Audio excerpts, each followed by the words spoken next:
That's very nice. All right, so today we are going to learn how to create a variety of holes using Autodesk Inventor. Okay, there's several different types of holes. Of course, you've already made some threaded holes. We have through holes. We have counterbore holes. We have spot face holes. We have threaded holes. We have blind holes. So there's quite a few different types of holes to make. And that's where we're going to get started. I'm going to share my screen with you. So these are some older lectures. You know, you're always welcome to look at the older lectures. They're here from a year ago. Actually, a little bit longer than a year ago, but not much. The first thing I want to do is I'm going to go over this PowerPoint with you. And then, hang on. Then I would like to create this, showing you a variety of holes, okay? So you may want to take a picture of this. We're going to learn how to create all these holes and also how to do the section view here. Okay, and also how to do the notation. Any questions? All right, I'm going to go ahead and take a picture of this because we're going to recreate this essentially.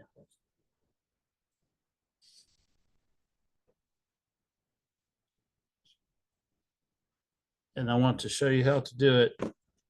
Okay.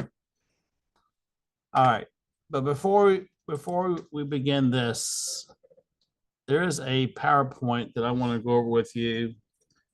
Some of y'all are going to be machinists. Some of y'all are going to be designers. Some of y'all will be engineers and technologists. You need to understand nuts and bolts and the nomenclature associated with nuts and bolts and screws and so forth. So I have a PowerPoint I'm going to go over with you first, because you are going to learn how to make threaded members.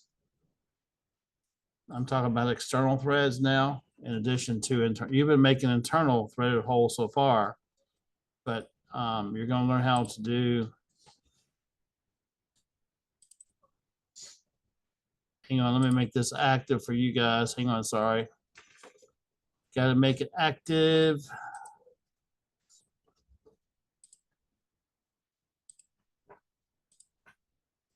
All right, so let me go ahead and click on mechanical fastening systems.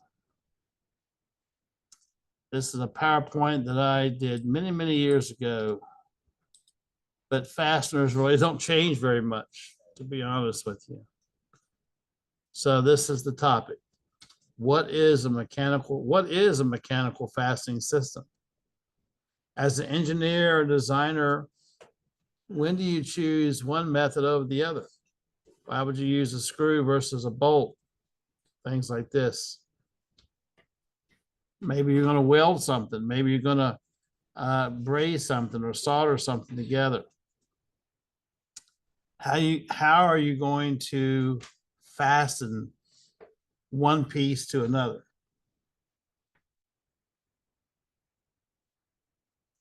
So fastening is the process of using fasteners to hold multiple parts together in a manner to prevent the parts from moving beyond the allowable design limits of that joint. So a lot of times when you're using fasteners, you want the capability of being able to disassemble it later. In most cases, you want to be able to disassemble. If you weld something together, that pretty much means you don't want it to be able to take apart later, right? So a fastener is a mechanical device designed specifically to hold, join, couple, assemble, or maintain equilibrium of a single or multiple component. So, have you ever heard of a rivet before? Okay. A rivet is basically designed for permanent joint. In other words, you don't want it to come out. But you can easily remove a rivet. You can drill it out. So you can remove a rivet, but you can't reuse it. So that's a permanent type of design. Welds, for all intents and purposes, welds are permanent. Adhesives, in other words, glues, bonding agents, soldering. All of these are permanent methods of joining. Removable. Removable can be disassembled. For critical applications, fasteners must be inspected prior to reuse. So you can reuse fasteners most of the time, not all of them. Some you cannot, and we'll talk about which ones you cannot. But fasteners, what makes up fasteners are bolts and screws and studs and nuts, washers, rings, keys, pins, etc. All these are considered removable fasteners. We're going to start off with talking about nails. A nail is a fastener. You have nails, staples, rivets, and threaded fasteners. Some examples. We're going to talk about a wood screw. Wood screw is used to join wood components together. So you just don't use any screw to join wood components together. You want to use a wood screw.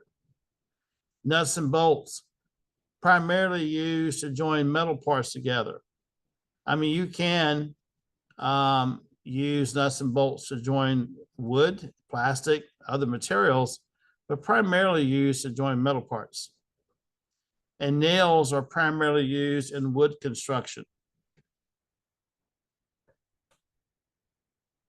So what are some nails? Have you all ever worked in carpentry or worked as a carpenter or assisted a carpenter? One type of nail you have is a brad and finish nail.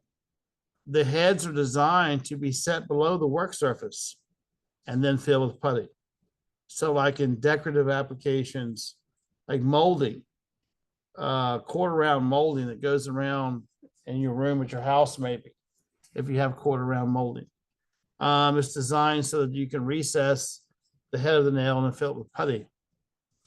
Casing nail is a flat countersink head driven and left that way. So you don't really fill it up. It has a flat head, countersink head. So once you drive it in, the head of the nail becomes flush with the surface. And then we have a box and common nail. They have larger flat heads for general purpose wood fastening. These nails are usually driven by hand using a hammer. So just look at some of the various types of nails here. Have you used any of these types of nails? You even have some nails for concrete. You can nail concrete, believe it or not, if you have the right type of nail. Some roofing nails. Maybe some of y'all have done some roofing or assisted. So I can tell you, Mr. Morris has used finishing nails. I've used common wire. I've used roofing, smooth box, casing, shingle. So I've used quite a bit of these. I've never used scaffold, and I really have never used concrete. So nails, believe it or not, have a length and they have a diameter, right? I mean, there's a certain length.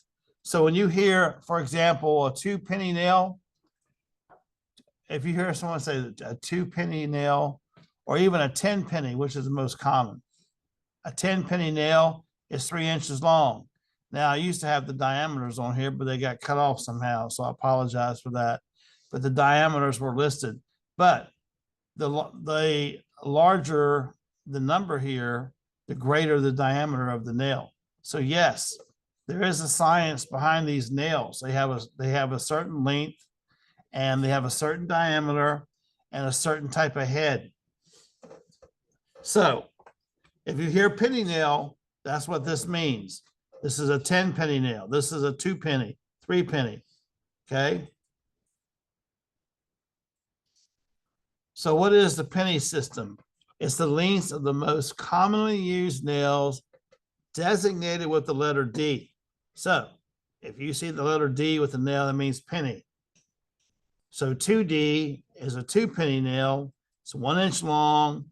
And I did list it's 72 thousandths of an inch in diameter, or 1.83 millimeters.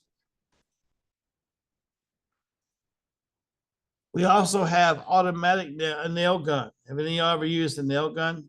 Yeah. It's for high production. You want to do it quickly. Oh, it's done to me. Hang on. Did that just happen? Okay. Yeah. Luke, this is what we have to go through every morning in this place.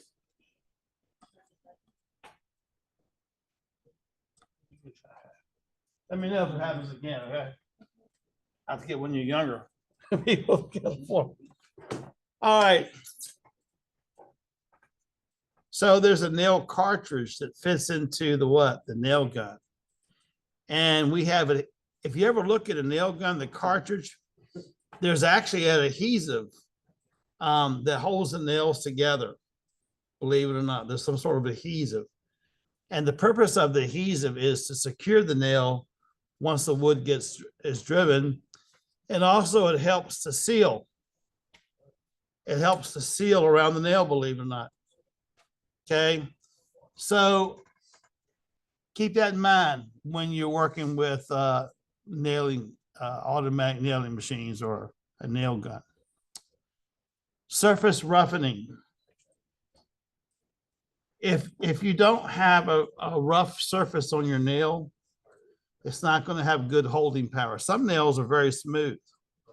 They're not going to have as good holding power as nails with shanks on them and so forth, okay? So make sure you pick the correct nail for the desired application. Again, the shank can be really smooth. The shank, y'all gonna be ready for this quiz after we get done.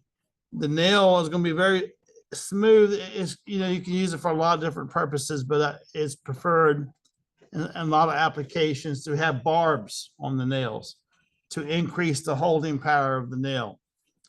Or, so like, for example, they call this mechanical shank. That part of the nail is called the shank. The long, slender part of the nail is called the shank. And sometimes it has barbs on it. And the barbs are used for holding power. It can have spiral grooves also. So let's look at some of these. Here's what a nail gun looks like here, okay? And see these nails? They have different types of what? The shanks look very different depending on the application. See, this one says softwood only. See these nail cartridges? Some of y'all said y'all have worked with these before. Again, they're kind of sticky. If you touch them, they're kind of sticky. And the reason why that is that's the sealant. When you put the nail into the wood, the purpose of that, again, is to hold the nail into the wood or help hold the nail into the wood. At the same time, it seals. It seals around the nail, okay? How many of y'all know that? What is a wood screw? Now we're moving on to wood screws, okay? What do we need to know about wood screws? Well, the type of, the diameter of we need to know. So body diameters are designated by gauge numbers. So if you hear the number 0, that means roughly 1/16 of an inch. Or if you hear a number 24 screw, that's basically 3/8 of an inch in diameter. So they won't say 1/16 of an inch diameter. They'll say 0 or 20 or anywhere between 0 and 24. You're gonna have different screw sizes. It has different types of heads. Here's a flat head. What type of screwdriver you think is used to drive this flathead here? Can you see? This one, I'm circling right here. Can y'all see that? Do you know what type of screwdriver would be used for that? Which one? This one here. Phillips. Phillips had a screwdriver would be used for that. Okay. I might have to do a hand tools class in here. Also, so that's a flat head screw. We also have a round head and an oval head. What type of screwdriver you think is used for these type of screws? A flat or a common screwdriver. And it never fails me. When I need a Phillips head, I go to my junk drawer and all I can find is flathead screws. I mean, common screws, screwdrivers. And I can't find Phillips. And then when I need the flat common screwdriver, all I can find is Phillips. I don't know why that's the case. There's a variety of different drives, again, to drive these screws. You could also have an Allen wrench to drive these, a square wrench here, different types of drives. So what is a screw? You know, there's a difference between a screw and a bolt. And I hope after today's lecture, you'll understand the difference between the two. A screw is a fastener with external threads. So a screw has external threads capable of insertion into holes and assembled parts and of mating with preformed internal threads or of forming its own thread by torquing the fastener head. In other words, when you're talking about a screw, you can have a mechanical screw, you can have a wood screw. There's a difference, but you don't use nuts or washers really with a screw. I mean, you can use a washer with a screw, but mainly with a screw, you're just using a screw by itself. You're not using a nut or anything to go with it.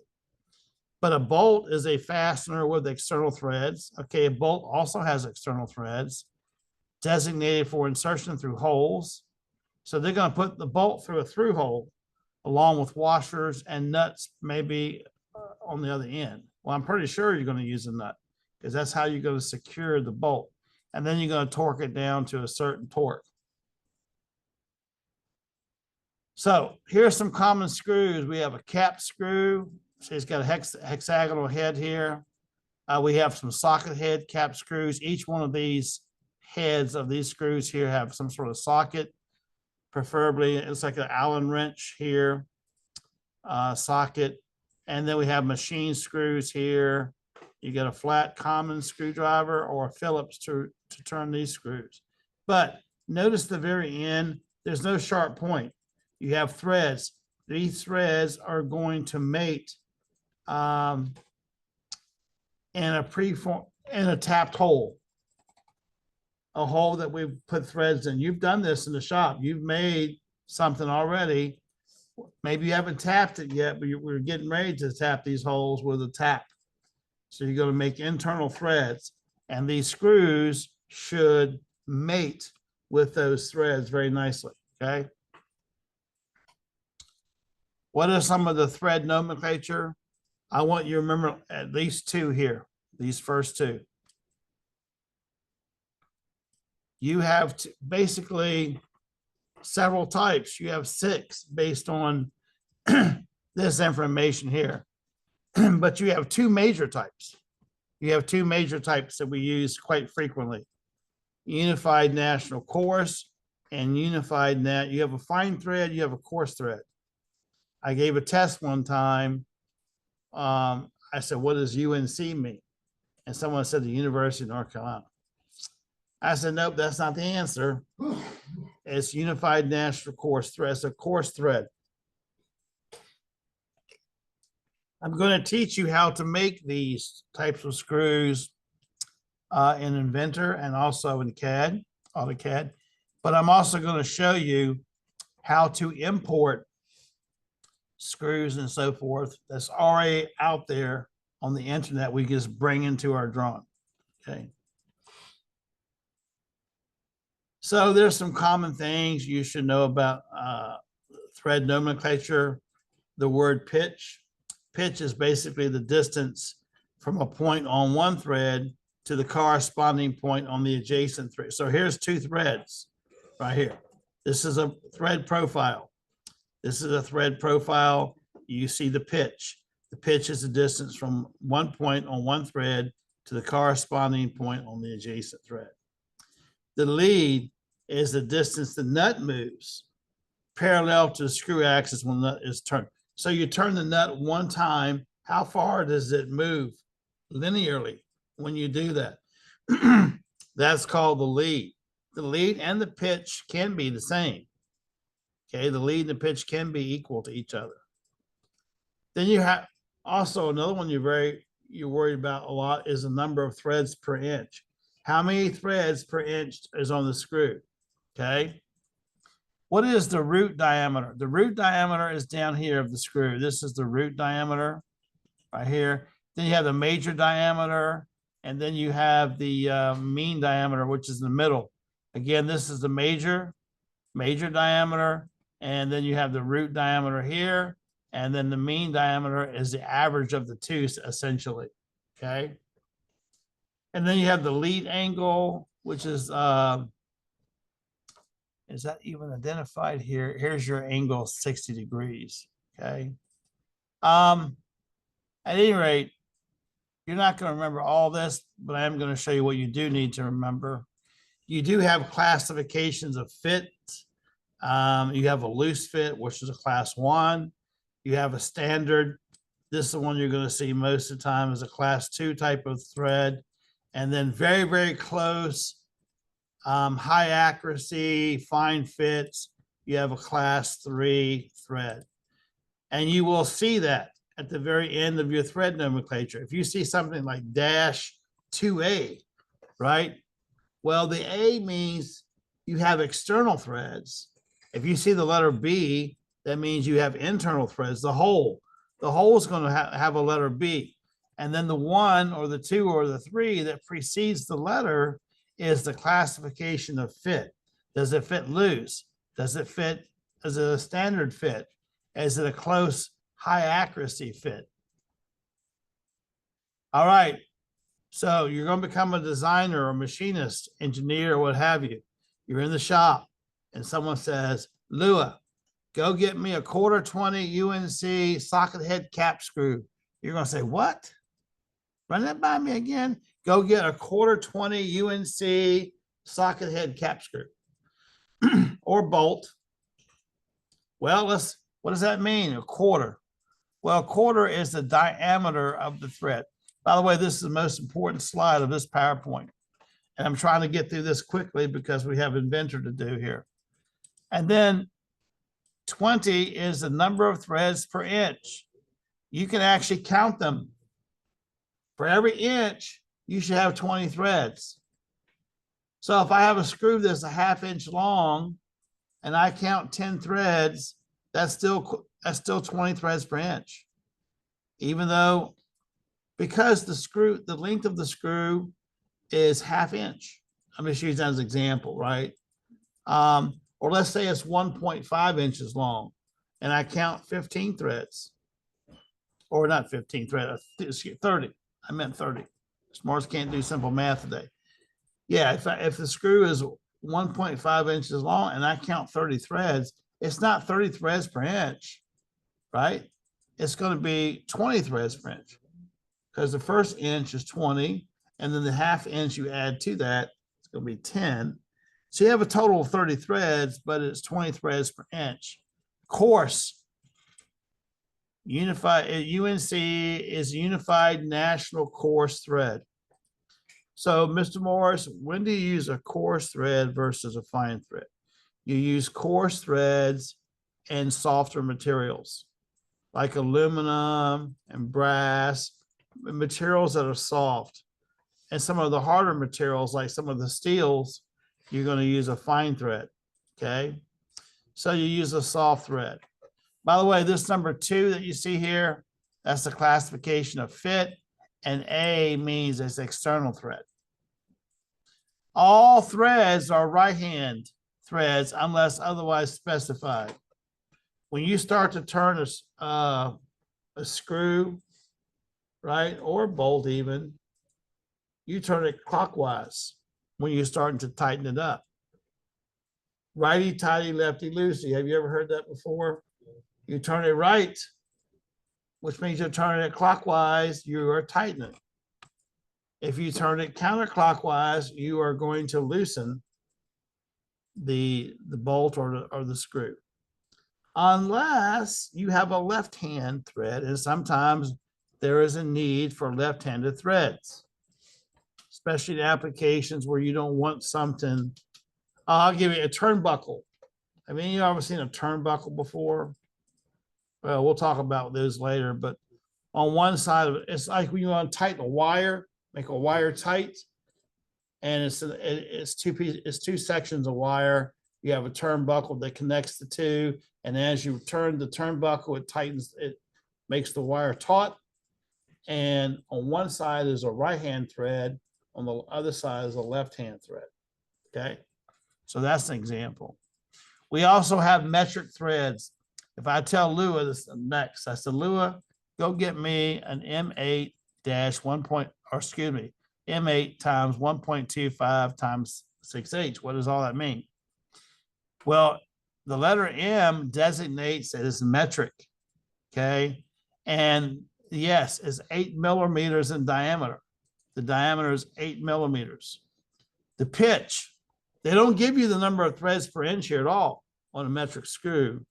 They give you the pitch. That's the distance from one thread to the next. So it's a distance from a point on one thread to the corresponding point on the adjacent thread. That is the pitch. So it's 1.25 millimeters. 6, in this case, for metric is a standard. So in this case, you can, if you see 6 or 4, one's a close tolerance. H is internal thread. G is external. So it's a little bit different nomenclature than what you see for the English system. We just talked about the English system a second ago. Here's another example. M10 times 1.5 dash 6G.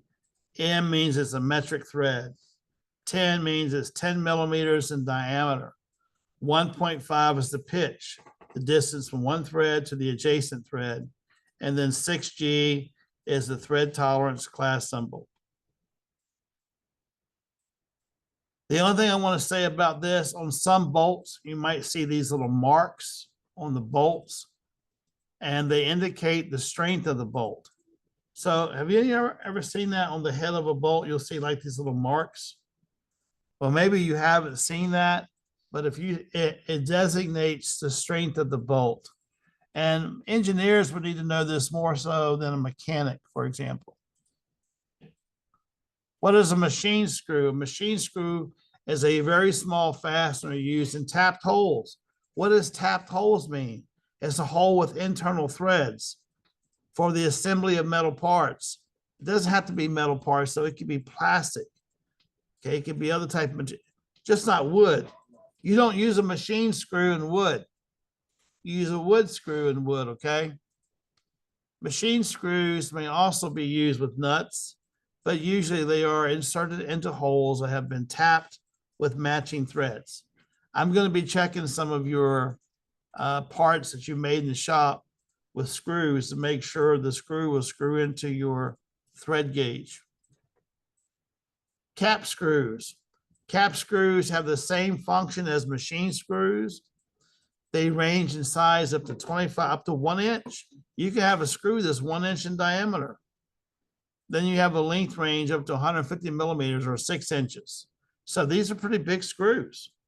1 inch in diameter, 6 inches long. They screw into tapped holes. They can have square, hex, flat, button, and fillister type of heads. A bolt.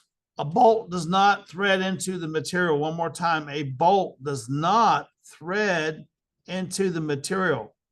It's put through what they call a through hole or a clearance hole.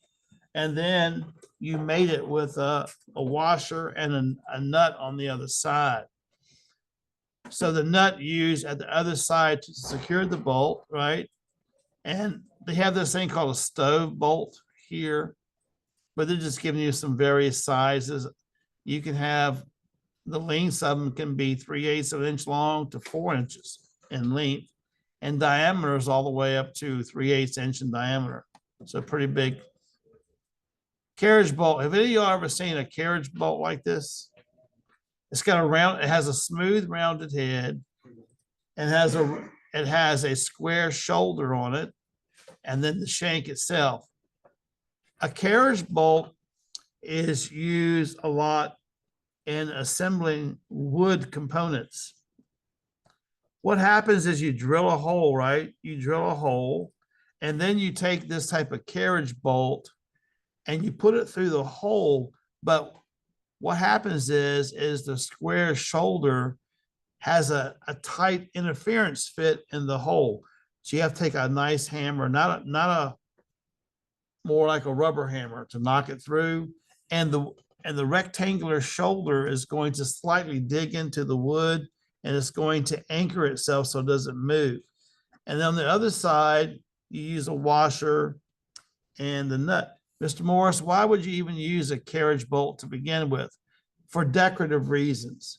A lot of times for furniture or things like that, where you don't want to see the ugly, heads of the bolt. This looks like a nice smooth finish.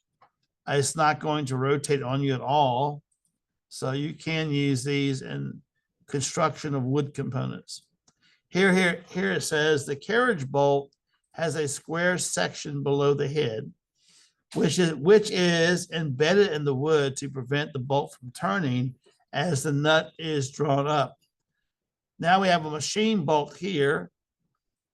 The dimensional data is the same as the carriage bolt, but you have a hex head. So which one of these would you rather use if you were building something and you wanted to have a decorative finish? Obviously, you're not going to want to use a machine bolt. A stud does not have a head on it at all. It's the threaded rod. Actually, what you can do with a stud is you can put it through the hole and then put a washer and a nut on each end. Okay, so Mr. Morris has used things like this in building decks and stuff like that. Okay, so that's a stud. It has no head on it. Other fasteners, you have set screws. What is a set screw used for? It's used to secure small pulleys, gears, cams to shafts to provide adjustment of machine parts. So you can loosen up the set screw, move the gear a little bit, or the sprocket, or whatever your mechanical device is. It allows for adjustment. Then you have a thumb screw, very much like a set screw. They are used as set screws, but now you can adjust with your thumb instead of using some sort of wrench or a tool to tighten down the screw. You can just use your thumb. Because of their design, they can be loosened or tightened without the use of tools. And then you have sheet metal screws, which look a lot like screws used in wood. Okay, so don't get the two confused. By the way, here are some examples of set screws. This one, and this one could be used a lot. We're working with gears and so forth, or pulleys and things like that. Thumb screws, I would not recommend using these on a pulley necessarily, but you can use it to make adjustments in anything really by hand. I'm not going to go over all this with you. Each of the set screws have a different type of point. Just keep that in mind. Tap drills. Did Forrest go through tap drills with you in the class? He hasn't yet. This is why we're going to be doing this tomorrow. We're going to select the appropriate tap before you can thread a hole. Before you can thread a hole. For this example here, let's say I'm picking on Lua here. Lua, if I wanted to make a 1/4 20 threaded hole, in a metal plate. In other words, I got to drill it with a drill first and then come back with a tool called a tap. A tap is used to make internal threads. Okay. So I said, Lua, can you go get me the right drill size to do that? So what Lua does is she goes up here and she first finds the 1/4 20. And then she sees, well, the diameter of that 1/4 20 is 1/4 inch. But the drill that I need is a number 7. It's smaller than a 1/4. A number 7 drill is smaller than a 1/4 because you have to leave material there in order to create the threads. If you make the hole too big, you don't have no material left to make the threads. So it's a smaller size drill. Okay. All right. So how do you make a hole? Well, you're drilling. This could be a tap drill. But let me say something about it. Everyone has done this. Everyone look at the, I'm gonna go over this drill. I might give you all a quiz based on this PowerPoint. It'd be an open book, open note type of quiz. But I think it's that important to understand this PowerPoint. This is a drill. This part here is called the shank. This part here is called the shank. Okay. What you see going around here, this groove here that you see, that has a very important purpose here. And then the very end, the tip of the drill. Oh, by the way, that helix that you see going around there is called the flute, F-L-U-T-E. And on the very end is where it's the cutting edge. Now, the only place that cuts material on this drill is at the very end. At the very end of the drill actually does the cutting. What do you think the purpose of the flute is? What do you think the purpose of this spiral flute? It doesn't cut on the sides of on the periphery of the drill. It only cuts at the end. So what do you think the purpose of that is? It's so that you can, when you're drilling your hole, the metal has to escape somewhere, or the wood or whatever you're drilling has to escape. It's going to come up through the flutes. It provides a passageway for the material that you are removing.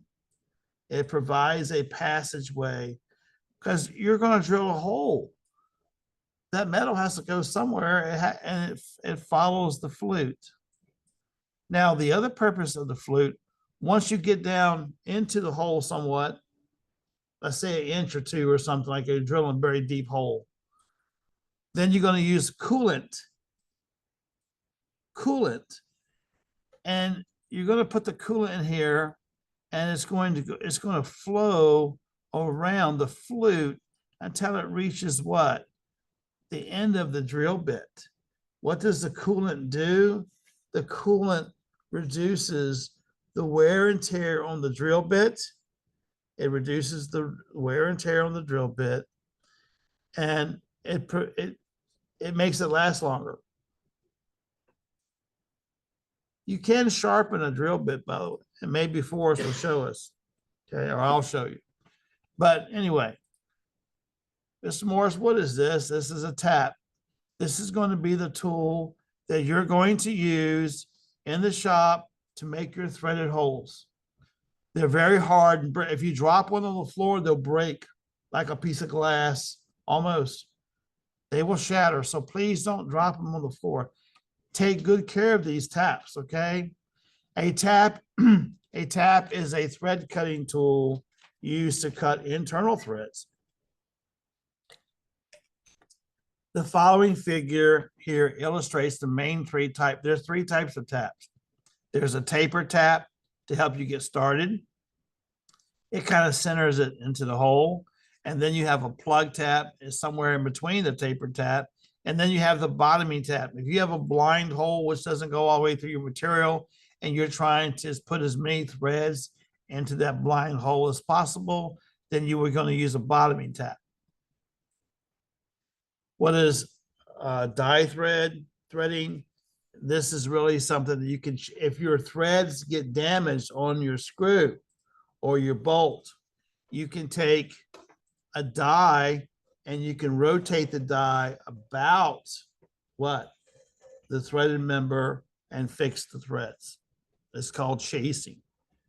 You can also use these to cut threads into round stock, okay?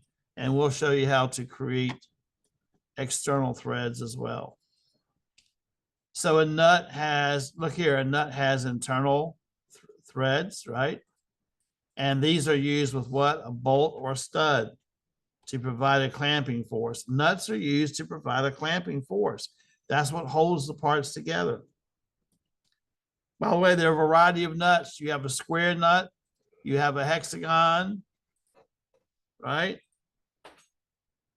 You have a jam nut, you have a castellated. It looks like a castle look. These are called castellated nuts. They are slotted for safety wire.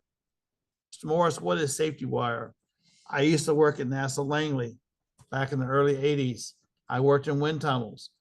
And a lot of the times we were working on components of the wind tunnel. We have to safety wire certain parts so the nuts would not come off. If the nuts back off, let me tell you what can happen. We use safety wire to hold the nuts on. I mean, it's tight, right? The nuts are tight, but vibrations of the tunnel can eventually cause a nut to back off, right? So we had to use safety wire to hold the nuts on. And if the nuts, yes, if the nuts back off, they can go around the circuit because we're going like Mach 1, right? In some cases. And it can tear up the wind tunnel blades. That nut bolt can tear up the wind tunnel blades. So you have to be very careful about safety wiring. You have wing nuts. This is so you can turn by hand. Have any of you ever seen a wing nut like this? Is that a yes or no? I'm supposed to read your mind, right? Huh? This is a wing nut. So you can turn this, hand type this. You can do it hand type. Also, these are called elastic nuts. Let me tell you about elastic nuts. You're only supposed to use them one time. Elastic nuts, it's got an elastic insert. You're only supposed to use it one time. Here it says imperative that nut does not come loose. The elastic helps prevent the nut from coming loose. It provides friction. It have a fiber or a composite washer or insert built into them, which is compressed automatically against the screw threads to provide better holding power. Here's the problem though. In an airplane, when they're working on airplanes, if they do use elastic nuts, they can only use it one time. That's it. They can only use it one time. Once they break the nut off the screw or bolt rather, they have to, they can't use those again. They can tell it's been used once because they can look inside at the elastic insert and see that threads have been cut into the elastic, which tells them they've already been used once. They're not going to use it again on the airplane. It's a one-time use. Y'all seen these? These are washers. We have different types of washers. We have flat washers. These are used to back up bolt heads and nuts to provide a larger bearing surface and to prevent damage to the surface of the workpiece. All right, so you're providing a larger clamping surface by using a washer. So like, for example, the bolt won't pull through, okay, because the washer will prevent that. Also, you might not want to damage the surface as you rotate the nut to tighten something. If you don't use a washer, you're going to scratch up the surface you're tightening, you know, the nut's going to come in contact with. As you rotate the nut, what's it going to do? It's going to scratch up the surface. If you use a washer, it won't do that. You also have split lock washers. As you compress these, it says under split lock washers are used under nuts to prevent the loosening by vibration. The ends of these spring hardened washers dig into both the nut and the workpiece. Keep it from slipping. One more time. You're going to use a flat washer, then you're going to use a lock washer, excuse me. I didn't mean to say lock nut, a lock washer. And what happens as you tighten down, you compress it, it digs into this washer and it digs into the bottom of the nut, preventing it from vibrating loose. Okay. You also have, I hate these washers. These are shake-proof washers. The teeth grip both the work and the nut. There's other fastening components. We have cotter keys, we have square keys, dowel pins, tapered pins. What do some of these parts look like? So the Woodruff key and the rectangular stock and keys, all these are used on shafts where you want to mate a gear, a sprocket, a cam to a shaft, and you use these keyways to align. It's not going to lock the gears on there. It holds the gear in place, right? So it won't rotate about the shaft. But then you have to use a set screw to tighten it down.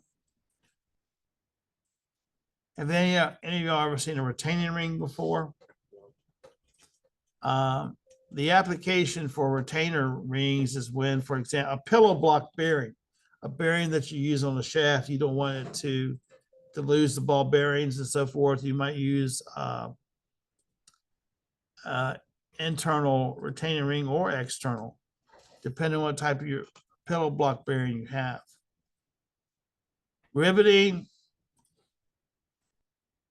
We talked about this earlier, but it's a one-time deal. I don't know if you can see this too good. How does a rivet work? Look here. You have a mandrel. You have this piece here, right?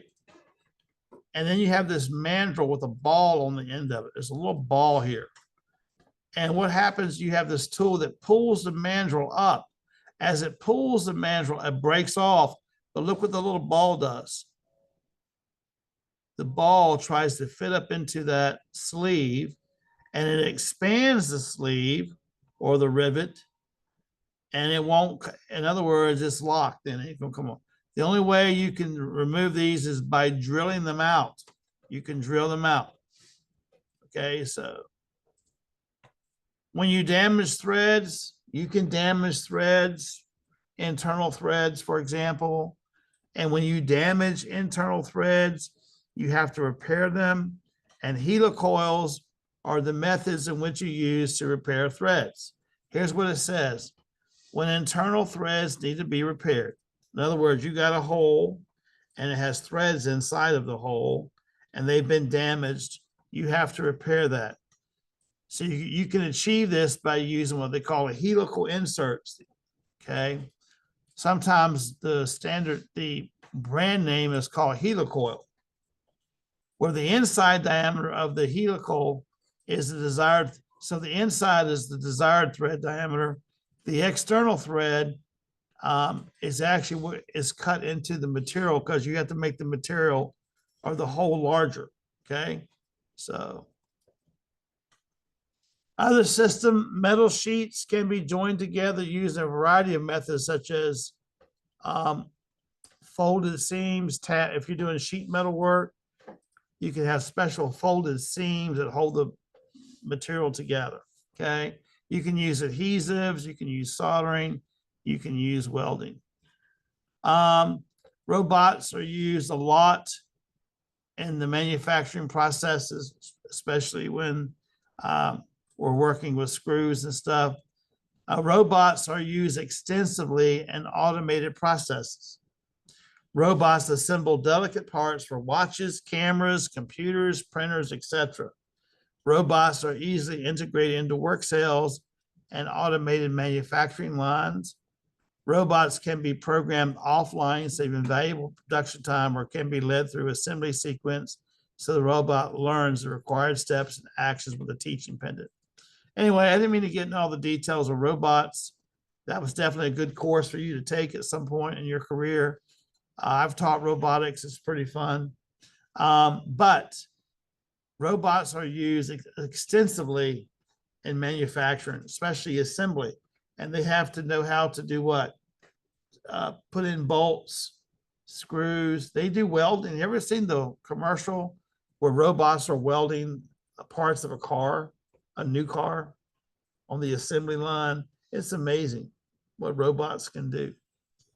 All right, so we completed this PowerPoint. I'm going to stop this just for a moment. And actually, I'm going to stop this recording